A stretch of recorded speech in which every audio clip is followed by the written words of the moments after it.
pourquoi pas le Niger?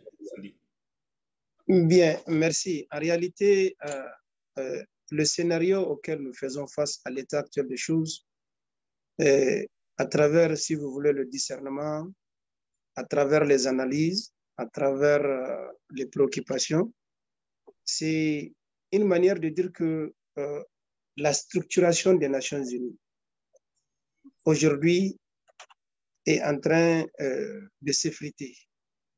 Un effritement à l'horizon qui se dessine pour des raisons que je vais évoquer au cas par cas. Les Nations Unies, selon sa charte, c'était pour permettre au peuple de s'affirmer, de parler de leur autodétermination, de parler, comme on a coutume de le dire, à travers les différents médias ou bien les différents canaux dont nous disposons, parler de souveraineté, parler de tout ce qu'on peut prétendre qui va dans le sens de la fierté et de la dignité d'un peuple donné à travers le globe terrestre. Aujourd'hui, le constat est aléatoire.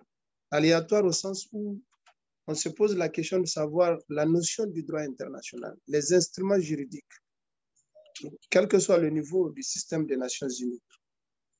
Et il va falloir que nous essayions de voir de fond en comble. Est-ce réellement ces instruments restent et demeurent les moyens à travers ou les canaux à travers lesquels les États qui participent à cette Assemblée générale peuvent se prévaloir de dire qu'il y a une question d'égalité. Donc ici, la notion d'égalité en train donc de s'évaporer, en train donc de quitter ce qui est souhaité, c'est-à-dire cette notion où on prétend dire que le droit dispose de ceci, force reste à la loi. Tout ça là aujourd'hui en train de devenir comme des souvenirs, c'est-à-dire c'est des choses qui sont en train d'aller, on est en train de renvoyer au calendrier grec, c'est-à-dire dans le dépotoir, dans les poubelles. C'est-à-dire l'humanité nous questionne, l'humanité nous interpelle par rapport à notre périple, par rapport à notre cheminement. Est-ce que réellement, nous pensons que, étant des États, nations ou des États, est-ce réellement nous sommes en train d'œuvrer dans le sens de la restauration de la dignité de nos peuples? Et si oui et si non, quels doivent être les différents mécanismes à mettre en place pour un futur proche ou bien pour un futur lointain, afin que cette humanité puisse retrouver ses lettres de noblesse, c'est-à-dire sa dignité, le respect. Aujourd'hui, donc, c'est pourquoi souvent nous avons des expressions que nous empruntons qu'on appelle le double standard. Donc, nous voyons qu'il y a un phénomène de double standard qui s'affiche dans ce qu'on appelle les communications, dans les rapprochements, dans les échanges, et ce qui nous amène à comprendre que désormais, aujourd'hui, la véritable réflexion est recentrée autour de la question du droit international, de la communauté internationale. Quelle est cette communauté internationale? Quelles sont ses prérogatives? De quoi est-ce qu'on peut prétendre dire que la communauté internationale a le droit d'exercer ou d'empêcher ou de permettre à moi ou à toi, à quelqu'un d'autre, à un État parti, de pouvoir participer et de ne pas participer? Aujourd'hui, c'est ça la substance autour de laquelle la réflexion doit être recentrée. C'est autour de ça que nous devrons revenir pour comprendre ce que nous appelons, entre guillemets, les enjeux, les différents enjeux du présent et du futur.